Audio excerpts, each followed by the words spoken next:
Good morning, good afternoon, good evening. Today is January 9th, 2021. Today we are talking about On Passive. The Julie and Milo show is here for you. My name is Julie.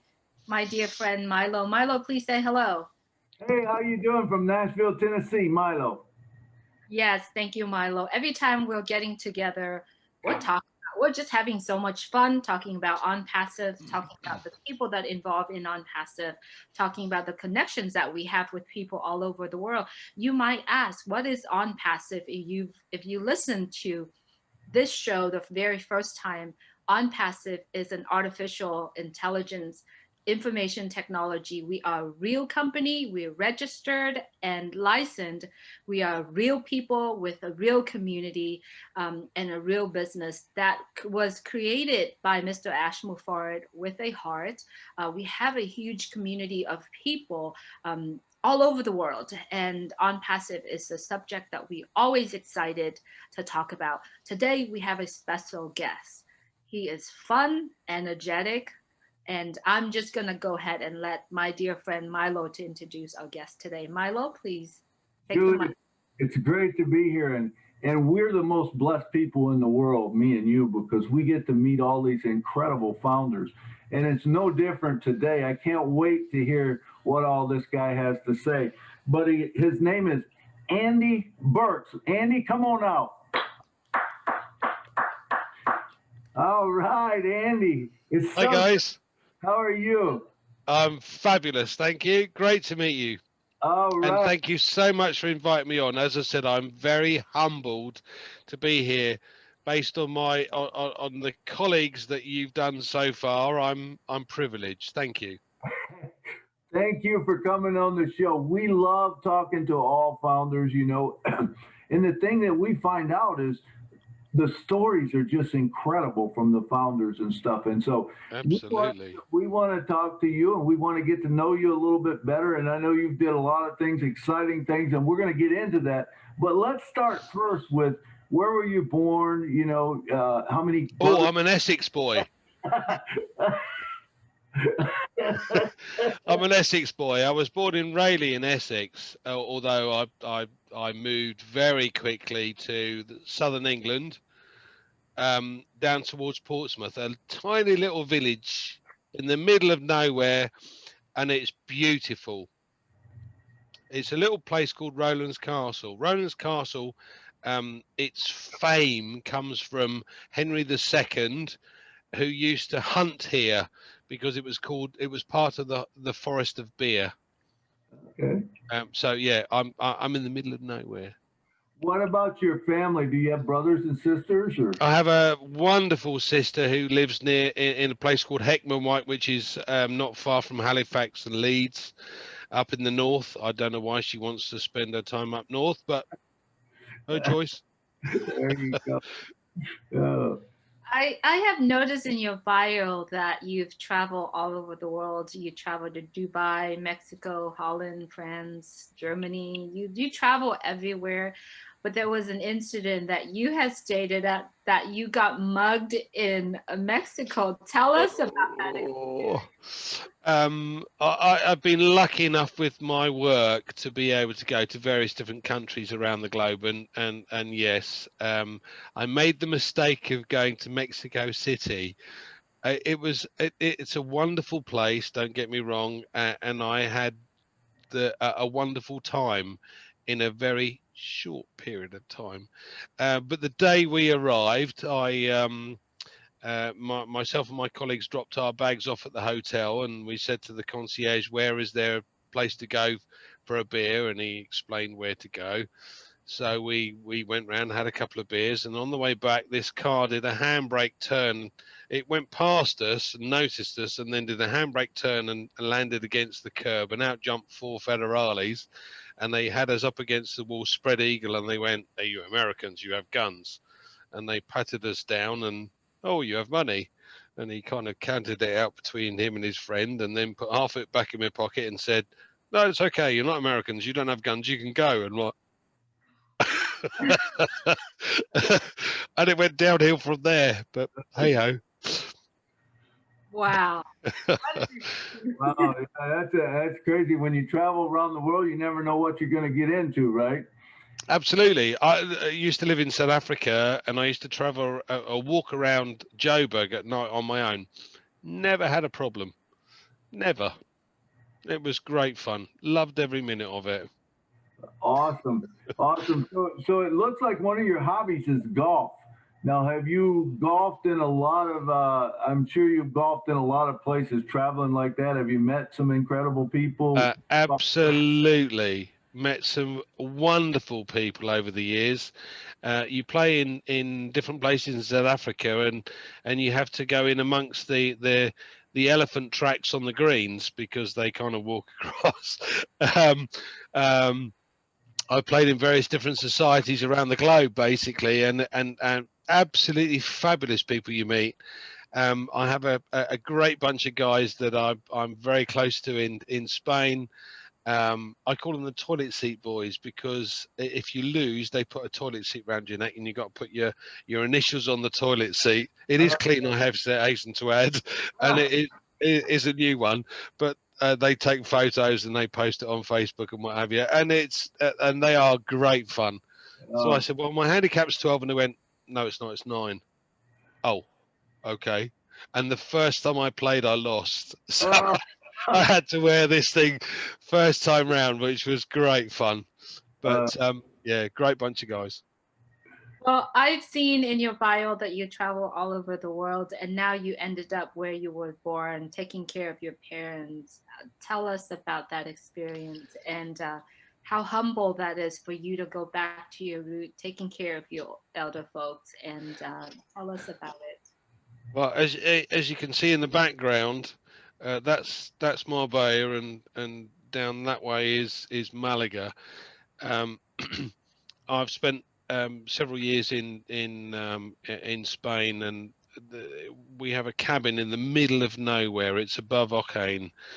Um, it's beautiful. It's idyllic. It's in the middle of nowhere, and it's kind of 15 minutes to the nearest bit of concrete, and another 3 or 4 minutes to the nearest bit of tarmac. But obviously, with lockdown this year and the coronavirus, it's kind of meant for me to be a little bit more helpful towards the folks. Both of my folks are in their 80s. Um, there's certain things they can't do at home. I mean, Christ, my mum's a spring chicken and she plays golf twice a week. It's not a problem. And my father's sight is going, unfortunately, which doesn't help. But he wants to get out on the golf course. He's dreadful like that. But there's lots of things they haven't been able to do this year because of lockdown. So I'm here to kind of help out, and it's kind of upset my young lady, but I'm here to help as best I can. So it's been good. Yeah, the little village we're in is idyllic to say the least. We're 5 minutes into the countryside and 10 minutes into the city, if you like. But I avoid the city like a plague. I much prefer the country. I'm what you class as a country bumpkin. So yeah, it's all good fun. all right. Well, man, it's great that you can get to take care of your parents, and stuff like that. But man, as I look through how many places you've been to places I don't even know, I've never even heard of. I mean, you've been I've to been very lucky. Bahrain and Oman. Bahrain, as they class it, Bahrain. Yeah, I've done South Africa was fabulous fun. The people were amazing. I loved every minute of it. I've done Dubai, Mexico City, Holland, France, Germany, back to Dubai, Spain, Portugal, Bahrain, sorry, and Saudi. Um, and what, to be fair, one of the best trips I've ever had was in Saudi. We used to go to a place called Tabuk, not Tobruk, Tabuk, which was a BAE compound in the middle of nowhere. It's like 300 kilometers south of Jordan border and 300 kilometers in from the Red Sea, and they have a homeland there, or a compound, you could say, with 200 odd houses and 180, 200 odd residents, but they got 10 bars. It's in Saudi. Um, and one of the bars is called the Dive Bar, and they said to us, you have to stay for the weekend. We'll take you out to the Red Sea and come and see the Red Sea. It's amazing. So we were lucky enough to be taken through the desert into greenery, which must have been one of the largest farms I've ever seen in Saudi. And then you go through, the rocks are weathered that way, and then the rocks are weathered that way, and then the next thing you see is are these rocks that are weathered like dinosaur skeletons, where the sand has weathered them away. And then you go through to the coast, and it was absolutely idyllic. It was beautiful. It was a military beach, so the local police come along and check us to make sure we've got our permits and what have you. But you walk over the coral, and the sea drops 30 meters. It is crystal clear, absolutely crystal clear. So we built a fire of an evening, and you watch the entire Milky Way come over the mountains. It was beautiful, absolutely beautiful. So I have been very, very lucky to see these places. I have to say, I missed out on several places or several opportunities that I could have had in South Africa, and I regret that. But every time I've been to somewhere else, I've been lucky enough to take advantage, if you like, and go see places. So Mexico City, we went to Teotihuacan, the pyramids, and oh my God, they were amazing. We were lucky enough to go up the Pyramid of the Moon, and the energy at the top of this place was just awe-inspiring. It was fabulous. I've never felt like that in my life, and the 360-degree view of this place was amazing. And as they described the history of this and how it was designed and why it was designed like this, and how they spread these 7.5 kilometers, so the water comes down from the mountain and they cut it off bit by bit by bit by bit, right down to 7.5 kilometers, and how they use it throughout the year. It was just amazing, absolutely amazing. Been very lucky. Wow, wow. You seems like a cool guy to travel, because you've been to a lot of amazing places. And There's so much more to see. and you know, in your bio, you actually said something about Vietnam, and I was born in Vietnam. I was born there. I want to go. Yes, absolutely. Let's get back to that in a minute. I wanted to touch base with you on Onpassive. When did you start Onpassive, and why did you decided to take the action to become an Onpassive founder? Very good question. January last year, so a year ago, basically, I've been a financial advisor for 30 odd years, or 30 plus years. We were looking to try and expand the number of potential leads we got. And we have a very niche market, if you like. So the object of the exercise was to try and find some additional potential clients. So I did a lot of research, and I was trying to work out how to put together a sales funnel with an autoresponder, and the email marketing with the advertising with Facebook. And I just, oh my God, I couldn't get it. I'm not a techie. I'm a financial advisor. I do with figures. I just couldn't get it. So I thought, okay, well, I'll buy some books. So I bought some books. I read the books, and I'm not good at reading, I'll be honest. I'm dyslexic, or was as a kid, so not good. But I read the books anyway, and I got more confused. So in the end, I just kind of like, here we go. But while I was doing this research, I came across Onpassive, and it went fully automated. Perfect. That's what I want. So I saw this opportunity with, it's going to drive traffic, it's fully automated, it's going to help me deal with deal with the websites. It's going to put the autoresponders together. It's going to, I thought, here we go. Yep, signed. End of story. Who you signed under? Don't care. At the end of the day, I'm in.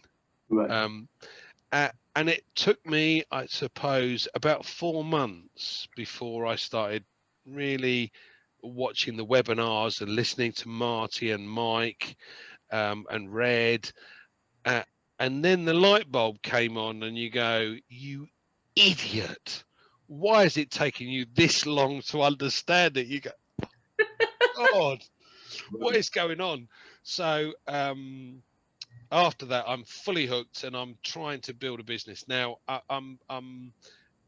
it's very difficult to speak to friends and what have you. I'm limited to the number of friends I've got, if you like, but I'm very lucky to have some, admittedly.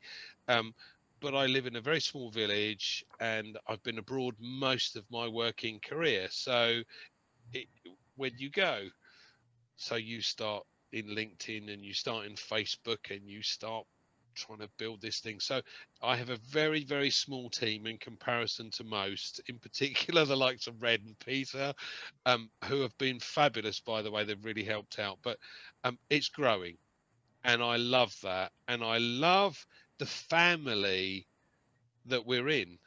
The more I listen to Ash, the more I listen to Marty, the more I listen to Mike and Red and Peter, the more I feel part of the family, and I love it. I absolutely love it. I've done a bit of multi-level marketing before, not that this is, I stress, but there was a company in the UK called Telecom Plus, which was involved in telephones or cheap telephones calls and cheap gas and electricity and what have you.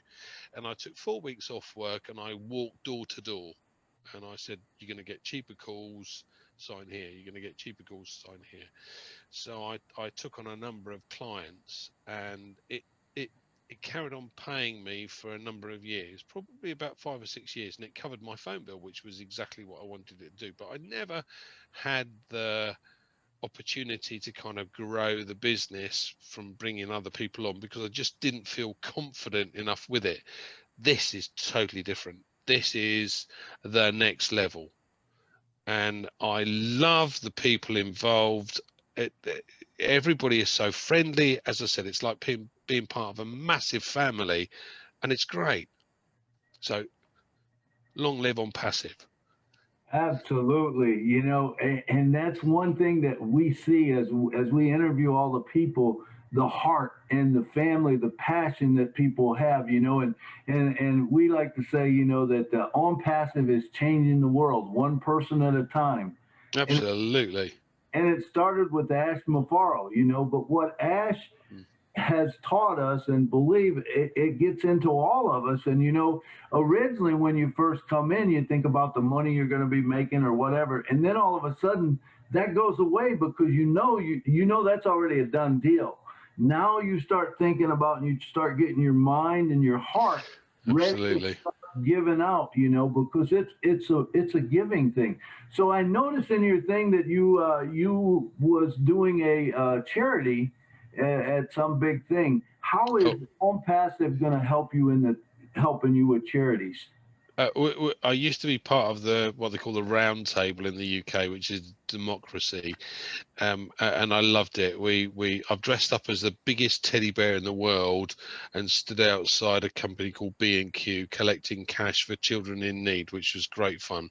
But we've done lots of things. I think for me, I would love to be able to help our veterans.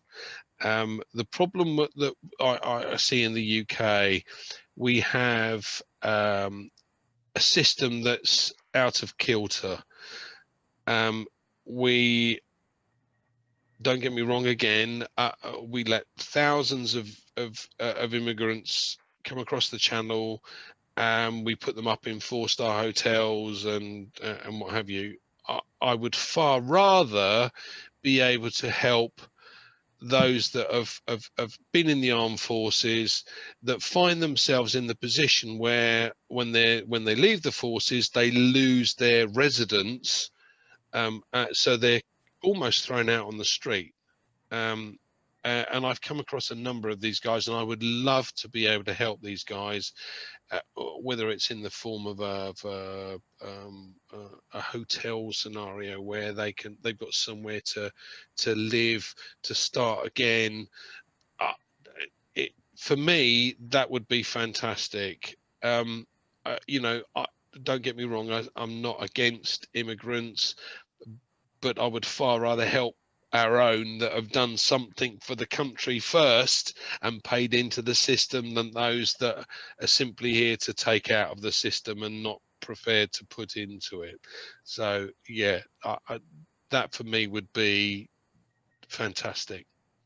Absolutely, and I resonate with that in my heart too. In fact, one of the things I've got a spot for is American vets, disabled vets or whatever, because they get the short end of the stick sometimes, Yeah. And I And don't get that. I really don't. I don't either. It doesn't make sense to me. But so what I did is I bought a spot, and when that comes up with some money, instead of giving them money, I'm gonna buy them a spot, because guess what? Then every day they're getting paid rather than and not only Fabulous. that, it's building this other vet thing that I can put more people in the system. The way that Ash has designed it, it's incredible. It's like a Absolutely. bucket of money there, and you give some out, and the bucket gets bigger. And it just Mm-hmm. keeps getting bigger. And it is about giving. But I love you. I love what you were saying there. That's awesome. I think I've never come across a person quite like Ash before, and I'd love to meet the man.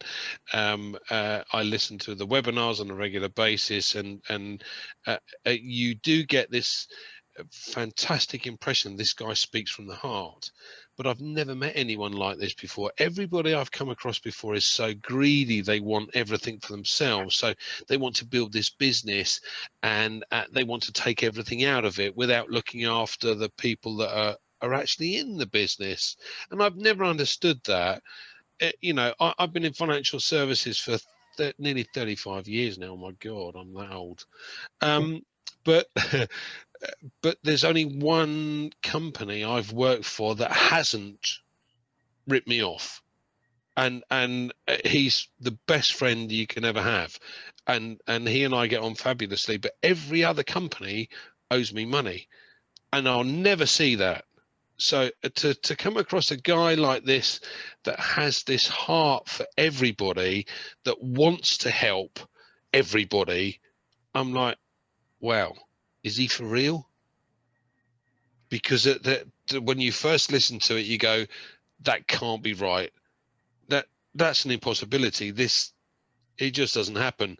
Mark Zuckerberg. Oh yeah, I'm in for the cash, and by the way, there's the data, and we're going to sell that. And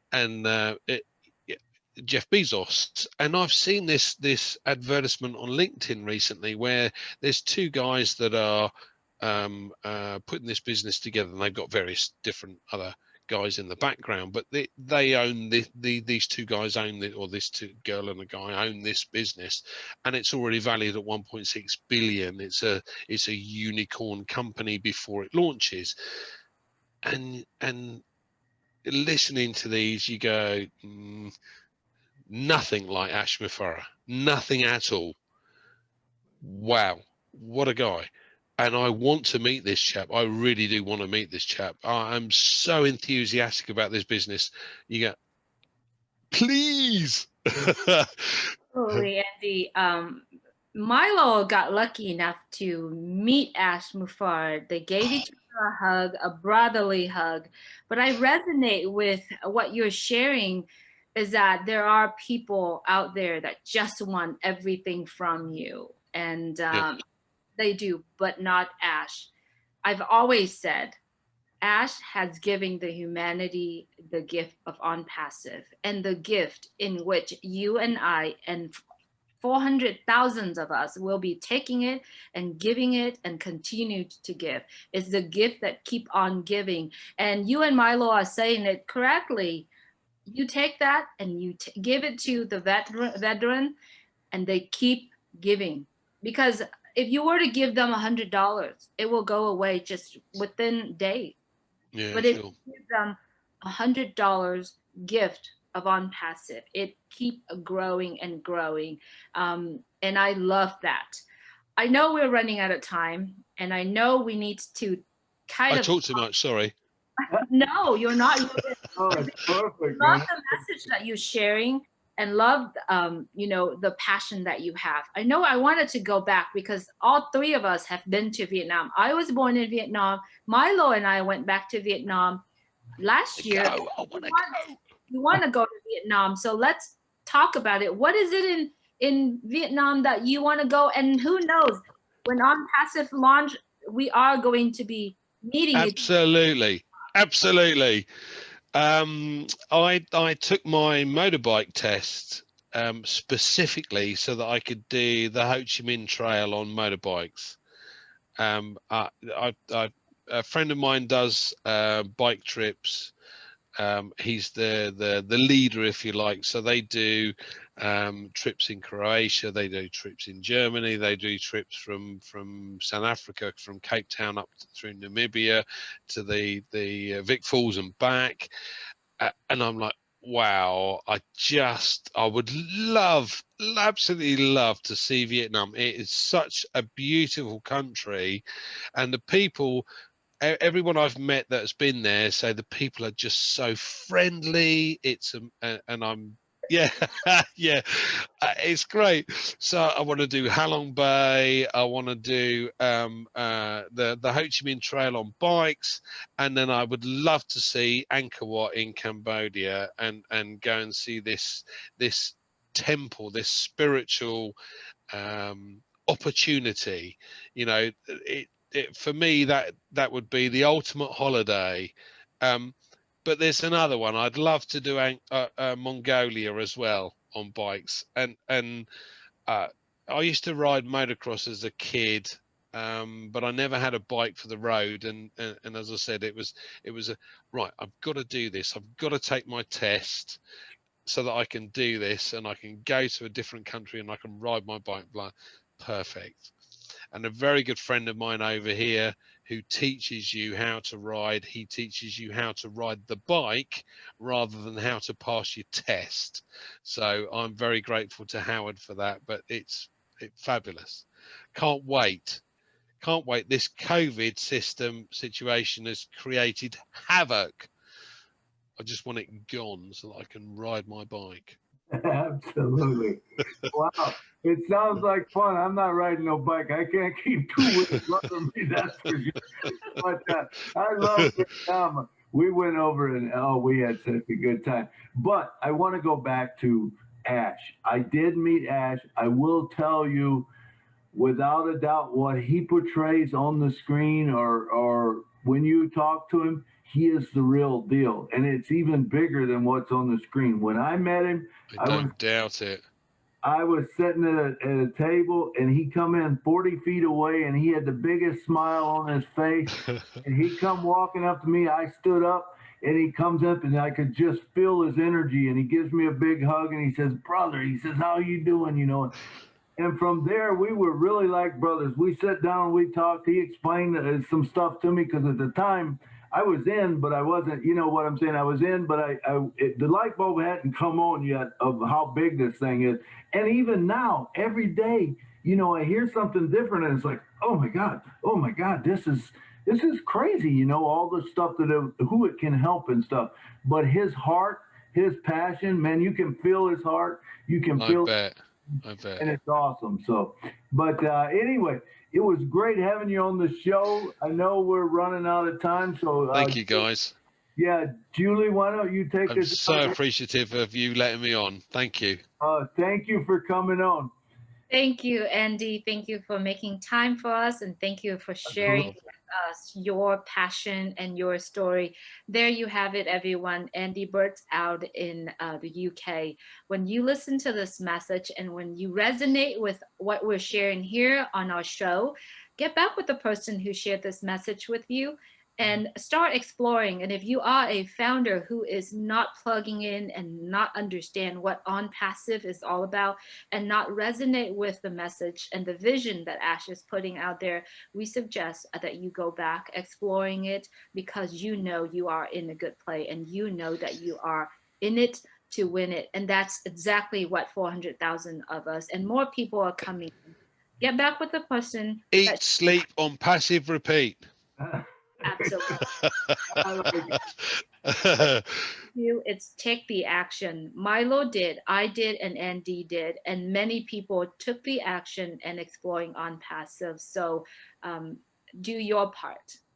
Take care, everyone. Thank you for watching. Thanks, guys. Good night. Really appreciate that. Bye. Cheers.